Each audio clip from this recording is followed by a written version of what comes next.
Hello friends, welcome to my channel A to Z banking technology. और जैसा कि आप लोगों को पता है कि इनकम टैक्स का सीज़न जो है वो शुरू हो चुका है।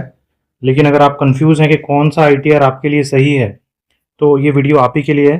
तो सबसे पहले हम समझ लेते हैं कि आईटीआर होती क्या है। So what is ITR? So ITR है बेसिकली इनकम टैक्स रिटर्न। जो भी हमारी इनकम होती है उस पर हमें एक टैक्स फाइल करना होता है, जिसे हम इनकम टैक्स रिटर्न के नाम से जानते हैं। ये फाइल जो है एनुअली होती है और ये इनकम टैक्स डिपार्टमेंट के अंदर की जाती है। इसके अंदर हमें किन किन चीज़ों का डिस्क्लोजर देना होता है। एक है इनकम का डिस्क्लोजर, दूसरा एक्सपेंसेस का, इन्वेस्टमेंट का, टैक्स लायबिलिटी का और उसके रिफंड का। ये सारे हमें डिक्लेरेशन इसमें देने होते हैं। डिफरेंस फॉर्म होते हैं, डिफरेंट फॉर्म्स होते हैं डिफरेंट इनकम टाइप के लिए। अब जैसे किसी की सैलरी इनकम है, किसी की बिजनेस इनकम है, किसी की कैपिटल गेन है, किसी को इन्वेस्टमेंट है उसमें से इनकम है, इंटरेस्ट इनकम है। तो ये सारी है टाइप ऑफ इनकम होती है। तो जितने टाइप की इनकम होती है उस तरह के आपके फॉर्म भरे जाते हैं। ये हो गया। आगे बात करते हैं हम कि समरी ऑफ आईटीआर फॉर्म्स, कि कितने तरह की आईटीआर फॉर्म की जाती हैं उसकी सारी समरी आपको दी जाएगी। आईटीआर नंबर 1 से लेकर आईटीआर नंबर 7 तक के सारे फॉर्म्स बताए जाएंगे।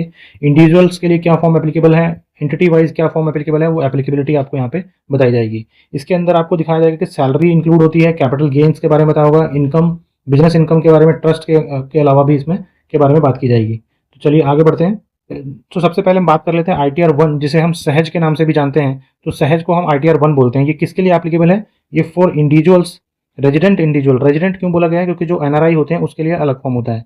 तो रेजिडेंट इंडिविजुअल जिसकी जो एनुअल इनकम है वो 50 लाख रुपए या 50 लाख रुपए से कम है, तो ये फॉर्म आईटीआर 1 के अंदर भरा जाएगा। अब इसमें इनकम कौन कौन सी कंसिडर की जाती है? Income from salary, one house और अदर सोर्सेज। ये एनआरआई के लिए नहीं होता ये सहज। और इसमें हम यूज़ करते हैं फॉर्म 16। जो डॉक्यूमेंट हम देखते हैं वो डॉक्यूमेंट फॉर्म 16 जो है वो हम देखते हैं इसके अंदर। चलिए आगे बढ़ते हैं दूसरे आईटीआर टाइप की, जिसमें हम बात करेंगे आईटीआर टाइप 2। आईटीआर टाइप 2 में जो किसके लिए एप्लीकेबल है? फॉर इंडिविजुअल्स और एचयूएफ। एचयूएफ आपको पता है, अनडिवाइडेड हिंदू फैमिली को हम एचयूएफ बोलते हैं, जो नो बिजनेस इनकम इसमें दिखाई जाती है। अब आते हैं सैलरी, कैपिटल गेन और मल्टी हाउसेस वाले जो होते हैं वो इसके अंदर फाइल कर सकते हैं। अच्छा, इसमें इंपॉर्टेंट ये है कि जो एनआरआई है, जो जो नॉन रेजिडेंशियल इंडियन है, एनआरआई जिसे हम बोलते हैं, वो भी इस आईटीआर 2 के अंदर फाइलिंग कर सकते हैं। चलिए इसके अलावा बात करते हैं आईटीआर नंबर 3 की।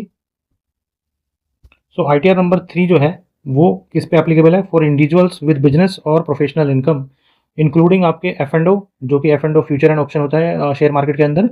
इंट्रा ट्रेड, वो भी फ्यूचर इंट्रा ट्रेड होता है जिसमें डेली हमें सेल और परचेज करना पड़ता है।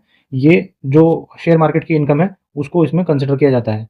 ऑल सोर्सेज ऑफ इनकम, इसमें हम हर तरह की इनकम को कंसिडर कर सकते हैं। जैसे आपका इसमें सैलरी इनकम हो गया, बिजनेस इनकम हो गया, इंटरेस्ट इनकम हो गया, कैपिटल गेन इनकम हो गया, या interest from any other sources can be consider under ITR form 3।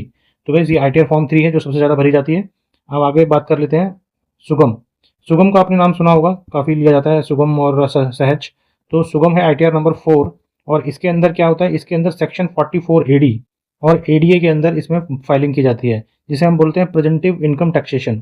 So प्रेजेंटिव income taxation 44 AD के अंदर भरा जाता है, जिसमें ये माना जाता है कि जो भी आप टर्नओवर डिक्लेयर कर रहे हैं उसका 8% जो है आपको प्रॉफिट दिखाना है, और उस प्रॉफिट के ऊपर एप्लीकेबल टैक्स लगता है।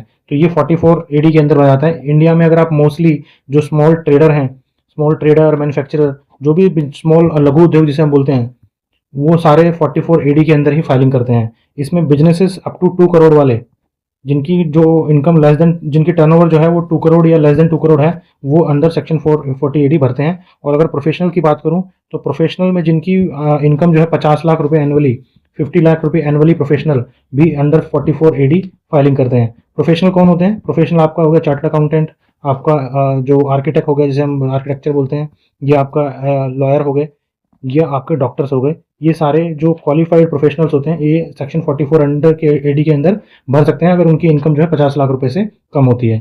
चलिए इसके आगे हम बात करते हैं for freelancers and small businesses. ये जो सुगम वाला आईटीआर है ये आप फ्रीलांसर या स्मॉल बिजनेसेस में भी अप्लाई कर सकते हैं, जिनकी बिजनेस इनकम 2 करोड़ से कम की होनी चाहिए।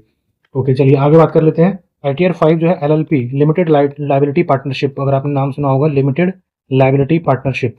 तो ये एलआईपी जो है एलएलपीज वो भरते हैं, एओपीज भरते हैं और बीओआईज। ठीक है, ये लोग आईटीआर 5 भरते हैं। Reports business and professional income भी इसमें भर सकते हैं। नॉट फॉर इंडिविजुअल्स, ये आईटीआर जो है आईटीआर 5 इंडिविजुअल्स के लिए एप्लीकेबल नहीं है। चलिए आगे बढ़ते हैं हम, जिसमें हम बात करते हैं आईटीआर 6 की एंड आईटीआर 7 की।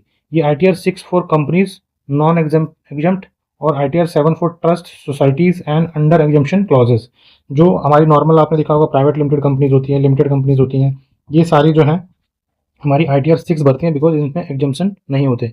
बट अगर मैं बात करूँ वहाँ पे ट्रस्ट की, सोसाइटीज़ की, HUFs की, तो ये हमारे ITR 7 भरते हैं जहाँ पे क्लॉजेस के अकॉर्डिंग एग्जम्पशंस क्लॉजेस दिए जाते हैं।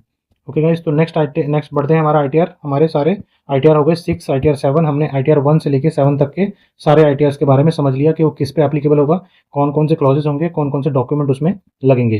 तो चलिए आगे बढ़ते हैं इसमें। तो सपोर्टिंग डॉक्यूमेंट यहाँ बात करें हम सपोर्टिंग डॉक्यूमेंट की, कि सपोर्टिंग डॉक्यूमेंट में मैं बात करूँ तो फॉर्म 16 जो है वो सैलरी TDS के दिखा देता है कि कितना TDS उसमें कटा है। तो फॉर्म 16 हम सैलरी क्लास में ले सकते हैं। फॉर्म 26AS जो हमने टैक्स पेड है उसकी समरी दिखाता है कि टैक्स पेड हमने ड्यूरिंग द ईयर कितना किया है। Form 15G for less than 60 years nil tax है। Form 15H for senior citizen nil tax है। तो ये हमें भरना होता है जब भी हम इंटरेस्ट इनकम, जो FD की इंटरेस्ट इनकम होती है, उसमें फॉर्म 15G और H जो है वो भरा जाता है।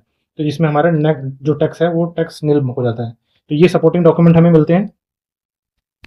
आगे बात करते हैं हम इसमें की टेक अवे क्या है। यहाँ से की टेक अवे में बात करूँ तो चूज द करेक्ट ITR।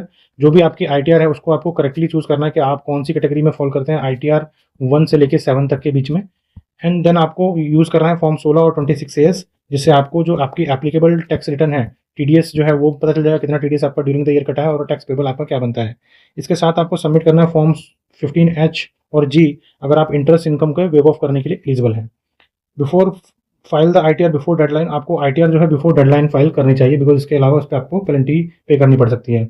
अब अगर हम बात करें फाइनल टिप्स की, तो आपको डबल चेक करना है आपका पैन, बैंक डिटेल और इनकम जो आपने डिक्लेयर करी है।